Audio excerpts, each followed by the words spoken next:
우리 달력에 보면 하나님의 형상이라고 하는 말이 적혀 있습니다. 오늘 그 주제에 대해서 함께 살펴보겠습니다. 하나님께서 창조하신 후에 좋다라고 그렇게 말씀하셨습니다. 여러 가지를 창조하신 후에 좋다라고 그렇게 말씀하셨고, 사람을 창조하신 후에는 심히 좋다라고 그렇게 말씀하셨습니다. 그 말씀을 통해서 우리가 확인을 해보면 사람을 창조하신 후에 더 흡족해 하셨다라고 하는 뜻이 되겠죠. 왜 그러셨을까요? 우리 사람이 뭔가 특출나서 다른 동물들과는 비교가 안 되는 여러 가지 재능에 있어서 탁월해서 그랬을까요? 동물이 우리보다 잘하는 게 참 많죠. 달리기를 우리보다 잘하는 동물도 있고요. 또 헤엄을 잘 치는 동물도 있고, 나는 걸로 치면 사람보다 훨씬 더 잘 나는 새들이 있습니다. 우리는 나는 게 어렵죠. 우리가 인간이 가진 한계가 너무나도 뚜렷합니다. 동물과 비교해서 모든 면에서 다 탁월해서 하나님께서 우리를 보시고 심히 좋다라고 하신 것 같지는 않아요.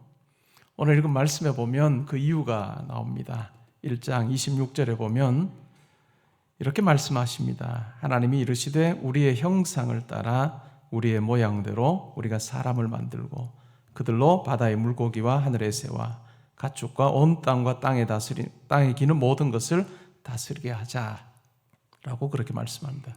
여기에 나오는 우리는 우리 기독교인의 입장에서 볼 때는 성부, 성자, 성령 하나님으로 우리는 이해를 합니다. 유대 학자들의 경우는 이걸 그냥 하나님이 너무 크신 분이어서 장음 복수를 사용했다라고 그렇게 이야기를 하죠. 왜냐하면 유대인들에게는 삼위일체 하나님에 대한 이해가 없습니다. 그러나 우리가 구약 성경을 볼 때는 하나님께서 이미 창조하실 때부터 성부, 성자, 성령 하나님께서 함께 하셨다는 것을 창세기 1장 26절에 은밀하게 이렇게 넣어두셨고, 예수 그리스도께서 오신 이후 예수님을 통해서 하나님을 만나게 된 우리는 이 우리라고 하는 말이 바로 하나님께서 성부와 또 성령과 더불어서 이와 같이 인간 창조에 대한 계획을 세우셨다라고 하는 것을 우리는 알 수 있습니다. 1장 26절이 바로 우리 인간이 정말 다른 동물이나 피조세계와 비교할 때 다른 부분이라 할 수 있습니다. 왜냐하면 하나님께서 자기 형상대로 또 자기 모양대로 지은 존재이기 때문입니다. 그러면 하나님의 형상, 하나님의 모양이라고 하는 것이 어떤 걸까요? 하나님의 형상, 하나님의 모양. 그것은 하나님과 소통하는 존재, 하나님과 교통하는 존재, 또 하나님과 사귀는 존재로 우리를 지으셨다라고 하는 의미입니다. 그러니까 많은 피조물들이 하나님께서 지으신 창조의 목적을 따라서 살아갑니다. 그리고 그 기능을 함으로써 또 하나님을 찬양하고 하나님을 노래하지요.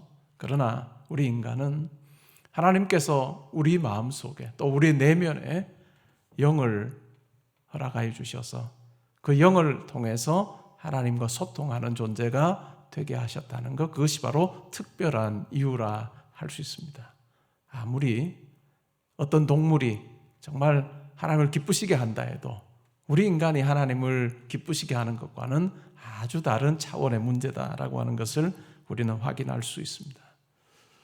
그렇기 때문에 이 말씀을 통해서 우리가 확인을 해보면 우리가 살면서 언제 가장 만족할 수 있느냐, 언제 가장 기쁨을 누릴 수 있느냐라고 하면 우리의 영에 거하시는 하나님을 만날 때, 우리가 예수를 그리스도로 고백할 때 우리 가운데 놀라운 일이 벌어지죠. 그것은 바로 성령이 우리 가운데 오시는 것입니다. 성령 우리 가운데 오셔서 우리와 함께 동행하십니다. 신약 성경은 분명하게 이야기합니다. 그렇게 한번 오신 성령은, 우리가 진실로 예수를 그리스도로 고백할 때 성령이 우리 가운데 오셔서 거듭남을 경험하게 하실 때 그 성령은 우리를 떠나지 않으십니다. 우리가 하늘나라 가는 그날까지 우리 가운데 함께 하셔서 우리로 하여금 하나님의 뜻을 알게 하시고 하나님의 뜻을 따라 우리가 살게 하시는 그 같은 놀라운 일을 행하십니다. 우리가 언제 가장 기뻐할 수 있느냐? 언제 가장 즐거워할 수 있느냐? 그것은 외적으로 물질이 풍성할 때도 아니고 건강할 때도 아니고 모든 상황이 다 좋을 때 우리가 그때 만족함을 물론 일시적으로 느낄 수 있겠죠. 좋을 수 있겠죠. 그러나 말씀에서 이야기하는 진정한 만족은 우리 가운데 성령이 함께 하셔서 우리로 하여금 우리에게 베푸신 하나님의 은혜를 깨닫게 하시고 노래하게 하시고 또 누리게 하시는 그 같은 일을 행하실 때 우리는 참된 만족을 느낄 수 있다라고 하는 말씀을 하고 있습니다. 이렇게 우리가 하나님의 형상대로 지음받은 우리가 어떤 일을 해야 할까요? 하나님께서는 28절에 이렇게 말씀하십니다. 기대하시는 내용 또한 우리를 향한 명령이죠. 하나님이 그들에게 복을 주시며 하나님이 그들에게 이르시되 생육하고 번성하여 땅에 충만하라. 땅을 정복하라. 바다의 물고기와 하늘의 새와 땅에 움직이는 모든 생물을 다스리라 라고 그렇게 말씀하십니다. 생육하고 번성하라. 땅을 정복하고 땅을 다스리라 라고 그렇게 말합니다. 생육하고 번성하라 라고 하는 이 의미는 당연히 출산을 통해서 자녀를 얻는 것 같은 의미가 되겠죠. 근데 우리가 이 구절을 통해 생각을 해보면 우리 성도에게 우리 자녀가 태어나고 우리 후손이 늘어나는 것은 일반적인 사람들이 예수 믿지 않는 사람들이 생각할 때 내가 자녀를 얻었구나, 대가 끊기지 않겠구나라고 하는 그 차원이 아니라 생육하고 번성한다라고 하는 것은 하나님의 형상대로 지음받은 우리들이 이 세상에서 우리 후손들이 많아짐을 통해서 하나님의 뜻을 행하도록 하는 것. 그 행하는 내용이 뭐라고 나오죠? 땅을 정복하고 다스리는 것이고 또 바다의 물고기나 공중의 새나 땅에 기는 모든 것을 다스리는 것입니다. 이 다스린다라고 하는 이 말 속에서 하나님께서 온 우주 만물 가운데 자기의 피조물 가운데 충만하게 하게 하라라고 하는 의미입니다.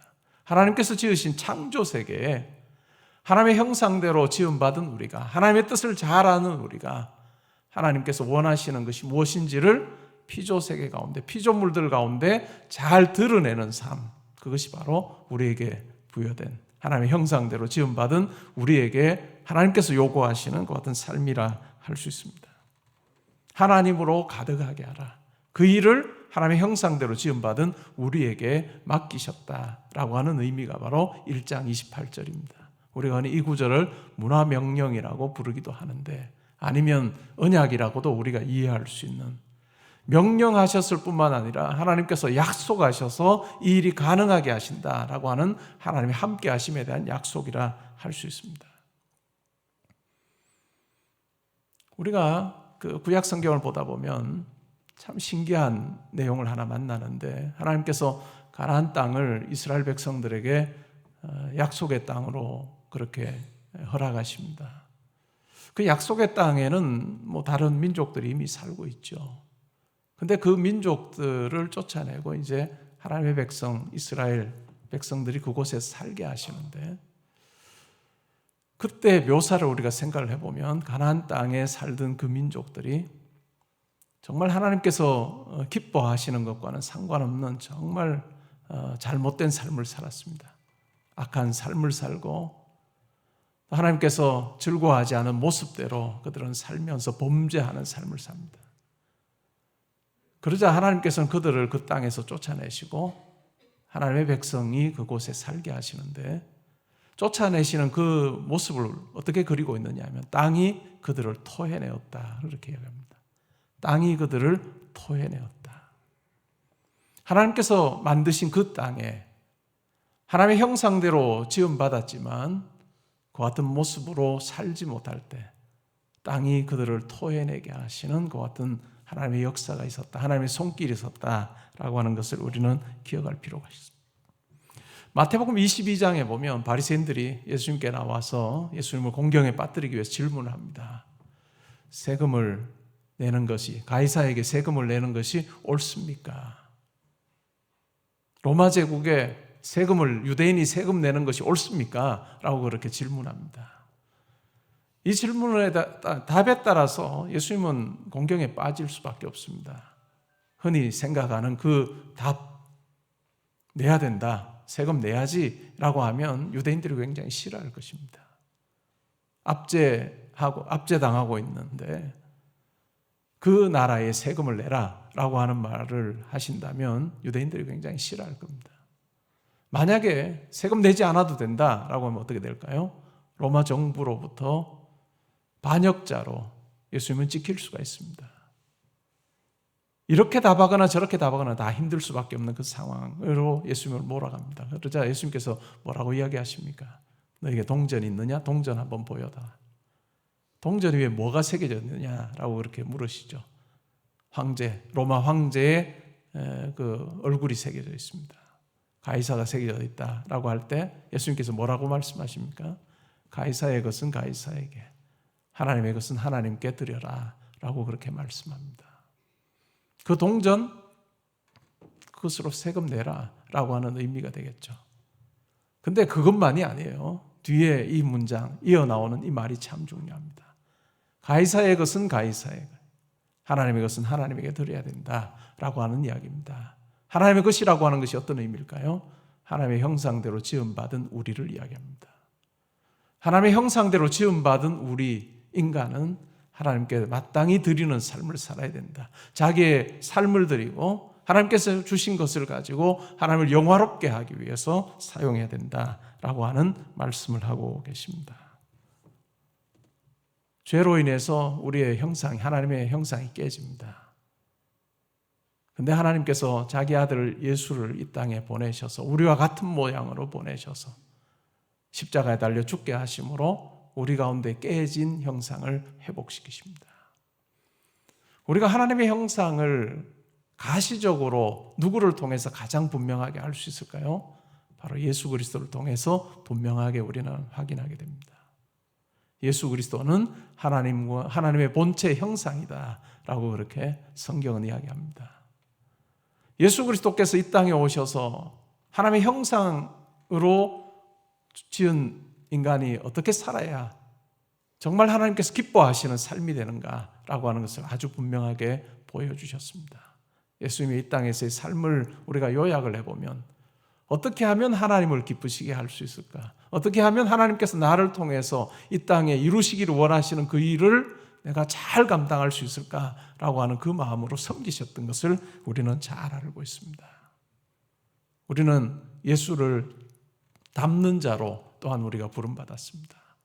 그리스도를 닮는 자, 그것이 바로 성도입니다. 작은 예수이죠.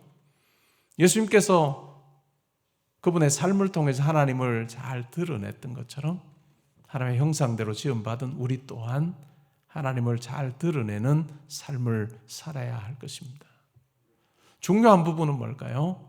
우리의 내면에 새롭게 회복된 우리의 영이 과연 하나님으로 인해서 충만함을 누리고 있는가? 하나님 안에서 내가 누릴 수 있는 그 만족함을 누리고 있는가?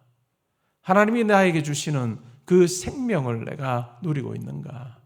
하나님 주시는 그 지혜와 능력을 내 매일의 삶 가운데서 정말 활용하면서 하나님과 동행함을 내가 분명하게 확인하며 살고 있는가라고 하는 것이 중요합니다. 세상 사람들은 자기에게 주어진 공간에서 자기의 나라를 세워갑니다. 자기의 이름을 높이기를 원하고 자기의 왕국을 세워가기를 원합니다. 자기가 맡은 그 일을 감당하면서도 오직 관심은 자기에게 가 있는 경우가 많습니다. 이 일을 통해서, 이 공간을 통해서 내가 얼마나 유익을 얻을 것인가 라고 하는 것에 관심이 쏠려 있습니다. 그러나 우리 성도는 그와 같은 모습으로 살지는 말아야 할 것입니다. 가나안 족속들을 그 땅이 토해내는 것처럼 많은 사람들이 자기의 왕국을 세울 때 하나님께서는 그 자리가 그 사람을 토해내게 하시는 경우가 많습니다. 우리의 삶은 어떠한가 살필 때 환경을 먼저 보지 말고 우리는 항상 우리의 내면을 살펴야 할 것입니다. 내 내면이 어떠한가? 하나님께서 나에게 허락하신 이 은혜를 내가 붙들고 살고 있는가? 하나님과의 사귐이 어떠한가? 우리는 생각해야 할 것입니다. 신앙의 초창기에는 하나님을 힘으로 능력으로 생각하는 경우가 많습니다. 내가 기도하면 전능하신 하나님이 나에게 무언가를 공급해 주실 것이다. 이 문제를 해결해 주실 것이다. 라고 하는 문제 해결자로 힘으로 때로는 우리가 하나님을 이해합니다. 그러나 신앙이 깊어지면 어떨까요? 하나님과의 사귐이 중요합니다. 하나님과의 사귐이 중요하고 그 하나님께서 나에게 말씀하시기 시작하는 것을 우리가 경험하게 됩니다. 야, 너 이렇게 한번 해볼래? 너 그렇게 하니까 내가 너무 좋아. 우리가 하나님을 향해서 작은 계획을 가지고 내가 하나님을 기쁘시게 하기를 원합니다 라고 하는 그 마음의 고백 가지고 실천에 옮길 때 정말 말할 수 없이 기뻐하시는 하나님을 우리가 경험하는 것, 여러분, 이것이 신앙생활의 재미입니다. 이것이 신앙생활의 재미예요. 내가 이렇게 하면 하나님께서 이렇게 주시겠지, 이게 아니고 내가 하나님을 위해서 작은 것, 하나님께서 나에게 허락하신 것과는 비교할 수 없는 그런 작은 마음을 먹고 말씀에 순종하여 실천할 때 하나님께서 참 기뻐하시는구나 라고 하는 것을 경험하는 거예요. 그러면서 내 삶 가운데 함께 하시는 하나님을 아주 가까이서 경험하게 될 때 하나님께서 우리의 삶을 보시면서 기뻐하실 것입니다. 그리고 여러분에게 맡기신 그 자리가 든든하게 하실 것입니다. 총신대학교가 지금 리더십이 이제 5월 말이면 교체되는 시기입니다. 그래서 새로운 리더십을 구성하면서 보직을 맡고 하는 분들을 이제 세우는 그런 일들을 합니다. 제가 옆에서 조금씩 돕기도 하는데 보면 다 자기의 왕국을 세우려고 하는 사람들이 많습니다. 자기의 이름, 자기의 영향력, 그것 통해서 넥스트 생각하는, 하나님께서 기뻐하실까라고 하는 생각을 하는 경우도 많았습니다. 아니, 저 사람도? 라고 하는 생각이 든 경우도 꽤 있었습니다. 그만큼 우리가 얼마나 전적으로 자기중심적이고 부패하고 타락한 존재인가. 예수 그리스도가 우리 가운데 함께 하시지 않으면, 하나님이 우리를 붙들어 주시지 않으면 우리도 얼마든지 자기 왕국을 세우고 자기 이름이 하나님의 이름보다 더 소중한 그런 모습으로 살 수밖에 없는 존재구나 라고 하는 것을 깨달을 때가 있습니다. 여러분은 어떠하신지요? 가정의 달 5월에 여러분의 가정은 어떠하신지요? 일하는 일터가 수입 잘 들어와, 문제 없어, 걱정 없어, 이게 아니고 정말 우리가 살펴봐야 하는 것은 내 영이 어떠한가? 내 영이 하나님과의 사귐이 있는가? 내 안에 성령께서 계셔서 하나님의 뜻을 나에게 말씀하고 계시는가? 라고 하는 것을 확인하는 것, 그것이 더 중요할 것입니다. 뿐만 아니라 우리를 통해서 이 세상에 태어난 우리의 자녀들이 그냥 생육하고 번성하는 차원에서 끝나는 것이 아니라 정말 다스리라 라고 하는 그 명령을 따라서 자기의 삶에서 하나님의 통치를 드러내는 그 같은 삶을 살고 있는가 하는 부분을 살피며 우리가 우리의 자녀들을 정말 이와 같은 하나님께서 허락하신, 또한 명령하신 하나님이 드러나게 하라, 있는 곳에서 하나님이 드러나게 하라, 하나님을 섬기게 하라 라고 하셨던 이 명령대로 잘 살고 있는지 살피고, 또한 그러할 수 있도록 우리가 잘 교육하고 또 우리의 삶을 통해서 보여주는 것, 그것이 참 중요할 것입니다. 저는 기도할 때마다 그런 기도합니다. 하나님, 우리 개포동교회 성도님들 하나님께서 어떤 자리에 세우셨든지 간에 하나님을 드러내게 해주십시오. 세상의 빛과 소금이 되어서 정말 하나님을 존귀하게 많은 사람들 앞에 보여주는 것 같은 삶 살게 해주십시오. 그냥 자기만을 구하다가 그 자리가 그 사람을 토해내지 않게 해주십시오. 토해내지 않고 계속해서 하나님께서 기뻐하시면서 그 자리에 머물러 있게 하시고, 또 하나님께서 우리 성도님들을, 우리 자녀들을 조금씩 더 하나님의 거룩한 영향력을 드러내는 자리로 하나님 인도해 주십시오 라고 하는 기도를 합니다. 사랑하는 성도 여러분, 이 가정의 달 5월에 우리의 내면부터 살피면 좋을 것 같아요. 여러분, 많은 문제가 있잖아요. 이 문제의 해결은 우리의 내면에 함께 하시는 하나님을 체험할 때, 성령의 우리 가운데 함께 하심을 확인하는 그 자리에서 여러분이 생각하지도 못했던 방식으로 하나님께서 문제를 해결하실 것입니다. 왜냐하면 항상 하나님께서 우리를 놀라게 하셨던 분입니다. 제 삶을 보아도 그러하고요. 항상 하나님께서는 저를 놀라게 하셨고 제가 생각하지도 못했던 길로 인도하신 적이 참 많습니다. 문제가 있습니까? 염려되는 일 있습니까?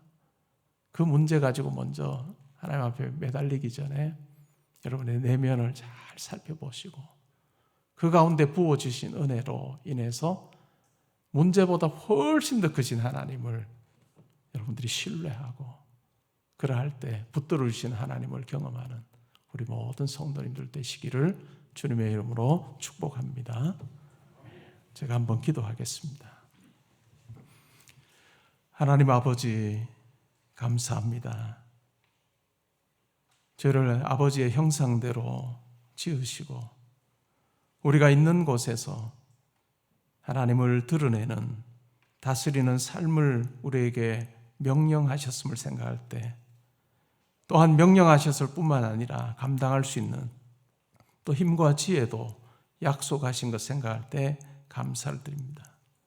세상에 많은 사람들이 자기의 나라와 자기의 이름 높이기 위해서 왕국을 세우는데 참으로 분주하지만 하나님, 저의 삶은 내 이름, 내 영향력을 드러내는 데 사용하지 않고 오직 존귀하신 하나님 아버지, 예수 그리스도 함께 하시는 성령님을 드러내고자 하는 열망이 우리 가운데 가득하기를 소원합니다. 그럴 때 하나님께서 기뻐하시며 우리를 아무리 높이셔도 우리가 하나님 앞에 납작 엎드리며 겸손할 때 하나님께서 즐거워하시는 모습을 우리로 하여금 느끼게 하시고 또한 그와 같은 모습으로 나아갈 때 하나님이 온전히 우리의 삶을 통해 기뻐하시고 즐거워하시기를 원합니다. 하나님, 한 번밖에 없는 우리의 인생, 또 우리 자녀들, 우리 후손들의 삶에 하나님 함께 하셔서 어떤 공간이나 직책이 토해내지 아니하도록 우리 자녀들의 영이 하나님으로 인해서 강건하게 해주시기를 원하며 성령께서 항상 머물러 계셔서 우리 자녀들을 이 땅에 보내신 그 목적 잘 이루는 삶 살 수 있게 하여 주옵소서. 가정의 달에 특별히 가정마다 우리 성도님들에게 생각나게 하시고 기도하게 하시고 영적인 부분을 놓고 간구하게 하시는 그와 같은 깨달음을 허락해 주심으로 기도함으로 나아갈 때 우리의 내면에서부터, 자녀들의 내면에서부터 회복의 역사가 일어날 때 그것이 밖으로 흘러넘쳐서 여러 환경들, 여러 문제들이 정말 아름답게 해결되고 또 펼쳐지는 것을, 하나님의 계획이 펼쳐지는 것을 경험하는 각 가정들 되게 하여 주옵소서. 감사드리며 예수님의 이름으로 기도합니다.